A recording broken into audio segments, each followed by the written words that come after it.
تایبەت. هیوای سەرکەوتنیان بۆ دەخوازین و تەمەندرێژی و دوعای چاکبوونەوە بۆ بریندارەکان دەکەین. برایان ئامادەبوونتان جێگای ڕێز و شانازیە ئەوە ئیسپات دەکاتن کەوا خەمخۆری میلەتەکەمانن ئەمڕۆ لە مەراسیمی دەوزێکردنی چەند پارچەعادێک کەوا بۆ گشتی 614 پارچەعاد بەسەر چین و توێژەکان لەوانە کەمەندامانی سەنگەر و فەرمانبەران و چین و توێژەکانی تر. هەروەکو ئاگادارن مەراسیمی ئەو زەویانەی کە ئەمڕۆدا بەشی دەکەی دەمێکە ڕەزامەندیان هەیە لە ئەنجومەنی وەزیران، بەڵام نەمەتوانیمان زەویەکان دابین بکەیت بە هاوکاری و پشتیوانی بەڕێز جەنابی وەزیر و بەڕێز پارێزگاری هەولێر بۆ دابینکردنی ئەم پرۆسەیە و بتوانین پرۆسەکە بەڕێک و پێشی دابەش بکەین. ئەو زەویانەی ئەمڕۆ دابەشیان دەکەین بە ڕێگای تیر و پشک دەکرێتن، هەر لەوەی ئێستا هەر هەمویان دادنێنە ناو ئەو شیشەیە و لەلایەن بەڕێستانەوە بە تیر و پشک ئەنجامی دەدەین.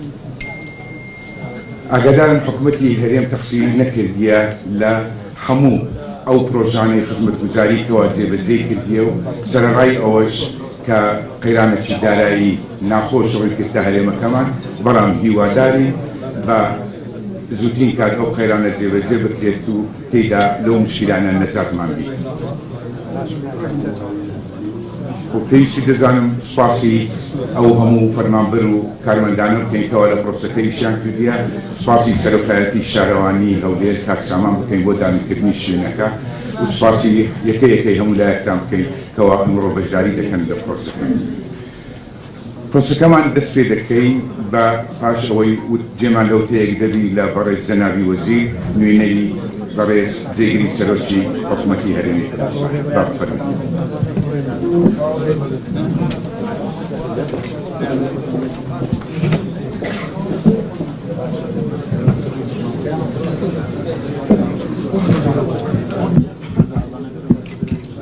بەناوی خوای گەورە و میرەبان بەیانتان باش. بەڕێز جێگیری سەرۆکی حکوومەت پێ خۆشحاڵ بوو کە ئەوڕۆ خۆی جەنابی ئامادەبی بۆ ئەوەی بەشداری لەو قوڕایە بکا کە ئەوڕۆ بۆ ئەو هەواڵانەی کەوا ناویان دەرچوە بۆ پێدانی زەوی، بەڵام بەهۆی هەندێکی تیزامەوە وتەی بەڕێزیانی ئامادە کردووە و کە من دەتوانم بە ناوی بەڕێزەوە وتەکەی بخینمەوە.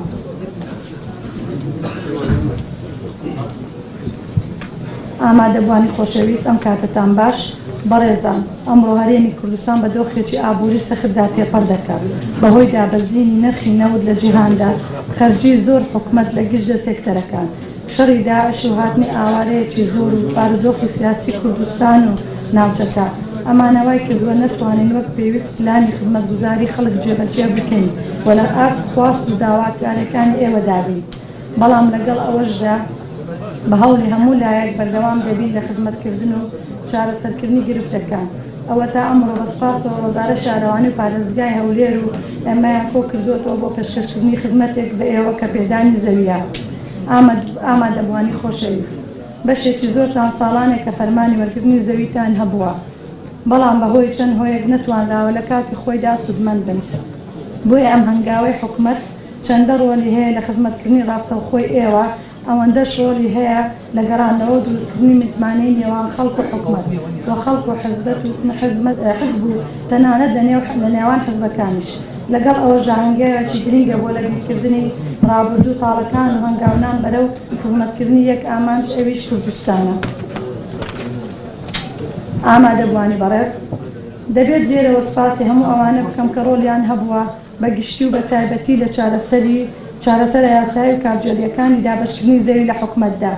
بەڕێزان، کاک نێچیروان بارزانی سەرۆکی حکوومەت، بەڕێز بەندە وەزیری شارەوانی و بەڕێز کاک نەوزاد هادی پارێزگاری هەولێر، بەڕێوەبەرایەتی شارەوانی گشتی و شارەوانی هەولێر و شارەوانی کۆیە و ڕێکخراوی کەمەندامانی سەنگەر و پەرلەمانتاران بە گشتی و بە تایبەتی گۆران ئازاد.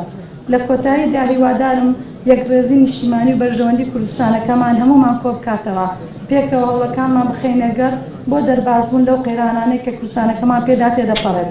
دووبارە سوپاس و شاد و سەرکەوتوو بن. دڵسۆستان خوبات تاڵەبانی، جێگیری سەرۆکی حکوومەت هەردەی کامینی دووەم. زۆر بەخێر بێن بەڕێزان. ئێستا لەلایەن هاوڕێیان و برادەران بەدەست دەکەین بە دابەشکردنی ئەو پارچە زەرانەی کە دابین کراوە بە ئەو بەڕێزانە کەوا ڕێژا 121 کەم ئەندامی سەنگەرن و ئەوی تریشان 493 بۆ ئەو هەواڵانەی کەوا لیستی پێشوو ڕەزامەندی ئەنجومەنی وەزیرانیان هەبووە. هەمومان دەزانین ئامادەبوونی ئێمە ئەو کارانەی ئەوڕۆ دەکەین هەمووی لە سایە خینی شەهیدانی سەربەرزی کوردستان و پێشمەرگە قارەمانەکانن. بەخێرهاتنی بەڕێزان یەک دووبارە دەکەینەوە بەڕێز کاک ئەنوەری حاجمێنەری وەزیری پێشمەرگە، بەڕێز کاک نەوزاد پارێزگار و بەڕێز کاک گۆران ئەندام پەرلەمان و هەموو ئەندام پەرلەمانە بەڕێزەکان دووبارە بەخێر بێن و ئێستا دەست دەکەین بە دابەشکردنی زەویەکان. زۆر سپاس.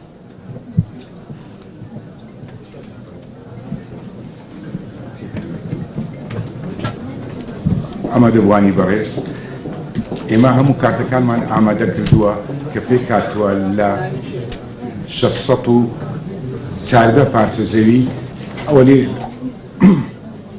لەبەرچاوی هەمووتان داگەنن لەناو ئەو سندوقە شوشەیە پاش تێکدان و ئەوەی یەکەم جار داوا لە جەنابی وەزیر دەکەین چەند کاتێک ڕاکێشێ پاش خوێندنەوەی ناوەکانیان.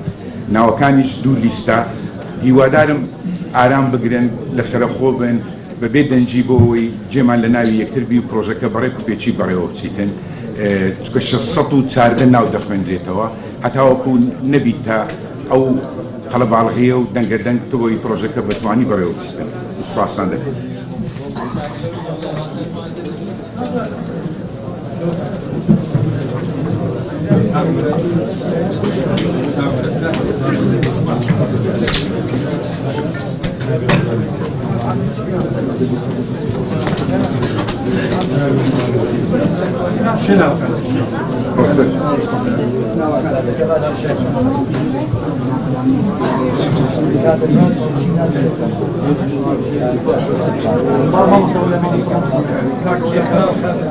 بەڵێ تێکەڵاوە ئەوە بەڕێزان تێکەڵاوە لە شەمانک و خوشتەپا بە تیر و کوشێک ئێستاش دەست پێ دەکەین. یەکەم ناو بەڕێز شەهید ڕزگار جەبار عەلی.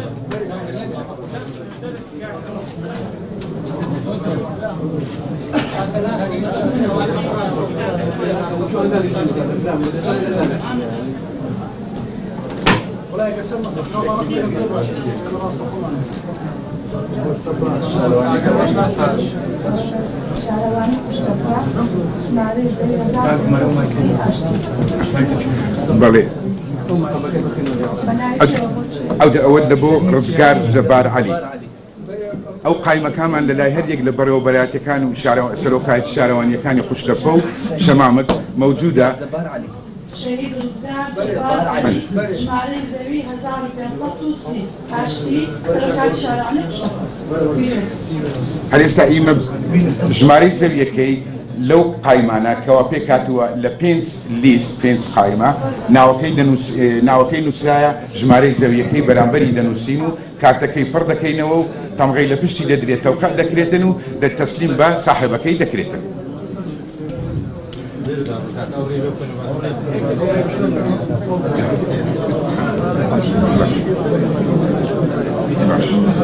إبراهيم إسماعيل حمداني.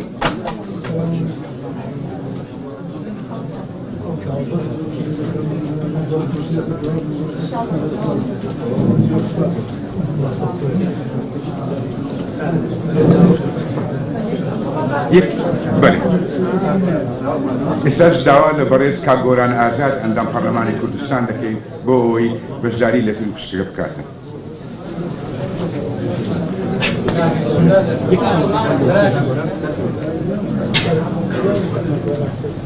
زۆر سپاس پێویستی دەزانین زاویشکە زۆر سپاسی هەموو ئەو کەس و لایەنەکەیەوە بۆ پرۆسەیەمان بوو دیارە بەڕێزیان ڕوونیان کردەوە هەم سەرگیان و بەشێکی زۆری لە ساڵی 2005ەوە بەرنامەی وەرگرتنی زەویەکانیان هەبووە بۆیە زۆردار لە چارەسەرکردنی پێشەکان کە ئێستا زەمانێکی زۆری زۆر لایەن مختەم بووین بە چارەسەرکردنی بەڵام بەداوای لێبوردنەوە هەندێک ناو هێوی دەکرێت کە من لێرەدا پێویستی دەزانم و زۆر سپاسی برای بەڕێزمان